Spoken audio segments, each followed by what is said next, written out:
Assalamualaikum warahmatullahi wabarakatuh. Tahukah anda, MAWIP hari ini menawarkan lebih 38 skim bantuan zakat untuk asnaf di wilayah persekutuan. Bukan sekadar bantuan keuangan, malah tersusun rapi di bawah 6 kluster utama: kluster kebajikan, kluster pendidikan, kluster perlindungan, kluster perubatan, kluster ekonomi dan kluster pembangunan ummah. Ada yang membantu dari segi makan minum, ada yang membantu dari segi tempat tinggal, ada yang membantu dari segi rawatan kesihatan, hinggalah memberi peluang kepada asnaf untuk menjana pendapatan sendiri.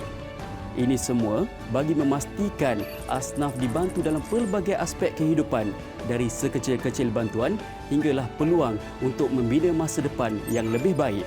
Alhamdulillah.